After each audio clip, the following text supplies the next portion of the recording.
Hello everybody and welcome to the Apan Academy. This is Little Ahmed Apan. Today in this video I want to talk about tense exercise. তো আমি তোমাদের সাথে আজকে টেন্সের exercise নিয়ে একটু হাজির হয়েছি, আরও একটা এক্সারসাইজ। তো তার আগে বলে নিই, তুমি যদি আমার চ্যানেল নতুন হয়ে থাকো তাহলে অবশ্যই সাবস্ক্রাইব করো প্লিজ। Okay, let start. তো দেখো, আমরা টেন্স নিয়ে একটু এক্সারসাইজ করেছি, টেন্স শিখেছি, তারপর এক্সারসাইজ। তো আরও একটা এক্সারসাইজ আমি একটু দিচ্ছি যাতে ক্লিয়ার হয়।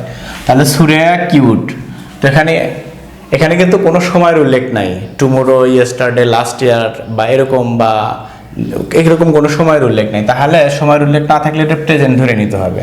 তাহলে সুরায়া আমরা বুঝতেছি যে সে হয় কিউট অর্থাৎ সুন্দর, তাহলে সুরায়া ইজ হবে এখানে। আর যদি এখানে মানে অতীতের কোনো সময়ের উল্লেখ থাকতো তাহলে সুরায়া ওয়াজ কিউট, সুরায়া সুন্দর ছিল, এখন এতটা সুন্দর নাই বুঝাইতো। যেহেতু কোনো সময়ের উল্লেখ নাই তাহলে আমরা প্রেজেন্ট ধরে নিব। প্রেজেন্ট ধরলে কি হবে? সুরায়া ইজ কিউট, সুরায়া হয় সুন্দর। এরপরে দেখো, হি ড্যাশ এ সং, তার মানে কি বোঝাচ্ছে? মানে সে একটা গান গাইছে বা গান গায়। তো এখানে কিন্তু কোনো সময়ের উল্লেখ নেই, now, at present, at this moment, এগুলো থাকলে কন্টিনিউয়াস করা লাগতো। আর যদি অতীত থাকতো, অতীতের কোনো সময়ের উল্লেখ, তাহলে পাস্ট করা লাগতো। আর যদি ভবিষ্যতের কোনো সময়ের উল্লেখ থাকতো, যে নেক্সট ইয়ার বা নেক্সট ডে বা তোমার টুমোরো, এরকম যদি ভবিষ্যতের কোনো সময়ের উল্লেখ থাকতো তাহলে আমরা কিন্তু ফিউচার করে দিতাম। কিন্তু এখন কোনো সময়ের উল্লেখ নাই, তার মানে হচ্ছে ইনডিফিনিট। তাহলে কি হবে? সে একটা গান গায় ধরে নিতে হবে, বর্তমান ধরে নিতে হবে, সে একটা গান গায়। তাহলে যেহেতু প্রেজেন্ট, তাহলে প্রেজেন্ট ফর্ম গান গাওয়ার ইংরেজি কি? সিং, সিং, স্যাং, সাং, এখানে সিং হবে। ঠিক আছে, এই যে সিং হয়ে গেল। এরপর দেখো দিজ, এই দিস মানে এই, আর দিজ মানে এইগুলা, দেখো প্লুরাল। দিজ ড্যাশ পেন্সিলস, দেখো প্লুরাল বোঝাচ্ছে, এখানেও প্লুরাল সাবজেক্ট। তাহলে প্লুরাল হবে কি? দিজ ইজ হবে না, ওই যে আমি আগে শিখিয়ে দিয়েছি, দিজ ইজ হবে না, দিজ এম হবে না, কি হবে? দিজ আর হবে। তাহলে দিজ আর পেন্সিলস, ঠিক আছে? তাহলে দিজ আর পেন্সিলস, অর্থাৎ এইগুলা হলো পেন্সিল। ওকে, তারপর দেখো দে, এটা plural. They dash many cows, দেখো এটা কিন্তু প্লুরাল। তাহলে কি বোঝা যাচ্ছে? যে দে ড্যাশ মেনি কাউস, তাদের কি আছে? গরু আছে। তো অ্যান, ইজ, আর, এই সবগুলো মানেই কিন্তু আছে। তাহলে দেখো হ্যাভ, হ্যাজ, এগুলো মানে কিন্তু আছে বোঝায়। কিন্তু যেহেতু এটা প্লুরাল, প্লুরাল থাকার কারণে কি হবে? হ্যাভ হবে, হ্যাজ হয় না। ওই যে আমি আগেই শিখে আছি, ওই যে নোট 3-তে দে হ্যাভ হবে, দে হ্যাজ হবে না। এটা কি হবে? They have, they have many cows, তাদের অনেকগুলো গরু আছে। এরপর দেখো January dash the first month, এই জানুয়ারি একটা মাস বোঝাচ্ছে। তাহলে একটা মাস হলে কি হবে? অ্যাম, ইজ, আর, এর মধ্যে কি হতে পারে?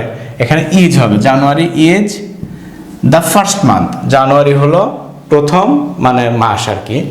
তারপর the boys in the class, তাহলে দ্য বয় যদি থাকতো তাহলে ইজ হতো। ঠিক আছে, the boy is in the class, মানে ক্লাসের মধ্যে বালকটি আছে।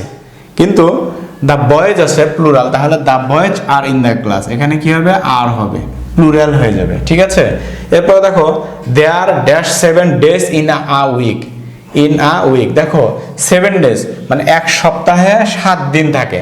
তাহলে কি হবে? 7 দিন কিন্তু প্লুরাল। ঠিক আছে, তাহলে দেয়ার আর হবে এখানে, দেয়ার আর, দেয়ার আর 7 ডেজ ইন আ উইক, এক সপ্তাহে 7 দিন থাকে, অর্থাৎ 7 দিনে এক সপ্তাহ হয়। তো এই ছিল আমাদের এক্সারসাইজ। তো আরও একটা এক্সারসাইজ ছোট অন্যরকম একটা এক্সারসাইজ আছে, ওটা একটু দেখে নাও। দেখো আমরা আরও একটা এক্সারসাইজ করতেছি, তাহলে আমাদের টেন্সটা মোটামুটি ক্লিয়ার হয়ে যাবে। দেখো শি হার প্রেয়ার ডেইলি, সে প্রত্যহ তার কি করে? প্রার্থনা করে। তাহলে কি হবে?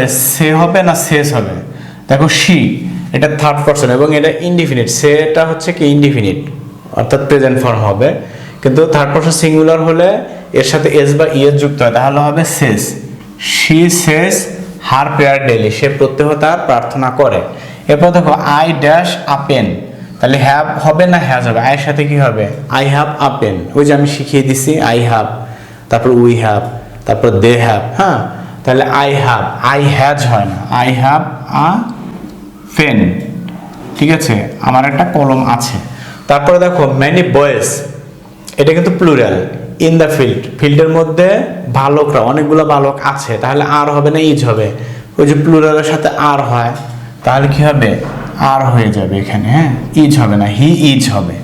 He is, she is, it is, this is, এরকম মুখস্থ করে নিবা।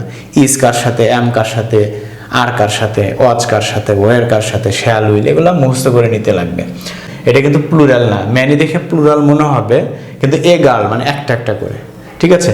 তাহলে ম্যানি এ গার্ল সং, তাহলে এ দ্বারা একটা সিঙ্গুলার বুঝেছে, এজন্য কি হবে, সিংস হবে, এখানে সিংস হবে, অর্থাৎ এখানে থার্ড পারসন সিঙ্গুলার বুঝাই দিছে। এরপর দেখো ডু ইউ ড্যাশ আর্লি, এখানে কিন্তু থার্ড পারসন সিঙ্গুলার হলে রাইজেস হতো, এস বাই এস হতো, কিন্তু এটা ইউটা হচ্ছে সেকেন্ড পারসন, তাহলে এখানে কি হবে, rise. Do you rise early, তুমি কি সকালে ওঠো? এরপর দেখো does he dash a letter, write হবে না রাইটস হবে, যেহেতু হি আছে, হি থাকলে থার্ড পারসন সিঙ্গুলারের ক্ষেত্রে কিন্তু ওই যে রাইটস হওয়ার কথা, এস বাই এস, কিন্তু না, এই এস বাই এসটা যে ডুর সাথে চলে আসছে অক্সিলারি ভার্বের সাথে, এর জন্য এখানে থার্ড পারসন সিঙ্গুলার হলেও এর রাইটস হবে না, যেহেতু এসটা এখানে অলরেডি বসে গেছে, এখানে কি হবে, রাইট হবে, ডব্লিউ আর টি ই, রাইট মানে লেখা। Does he write a letter, সে কি একটা চিঠি লেখে? এরপরে দেখো Ali and his father, Ali এবং তার বাবা টু দ্য মার্কেট, তাহলে গো হবে না গোস হবে, গোস হতো থার্ড পারসন সিঙ্গুলার একটা হলে, কিন্তু দুইটা, এটা কিন্তু প্লুরাল, এর জন্যই গো হয়ে যাবে এখানে। তাহলে এভাবে আমরা আসলে রাইট ফর্ম অফ ভার্ব বা আমরা ওই টেন্সের ব্যবহার শিখবো এই এক্সারসাইজের মাধ্যমে, এভাবে শিখবো। ডিয়ার স্টুডেন্টস, এই ছিল আজকের ভিডিওটা যদি ভালো লাগে তাহলে একটা লাইক দিবে আর কমেন্ট করে জানাবে কেমন লাগলো, তোমার বন্ধুদের সাথে শেয়ার করবে আর সাবস্ক্রাইব করতে ভুলবে না প্লিজ। দেখা হবে পরবর্তী ভিডিওতে। I wish you always be happy and your heart always be clean and fresh, not only you but also your family member. Thanks a lots of you.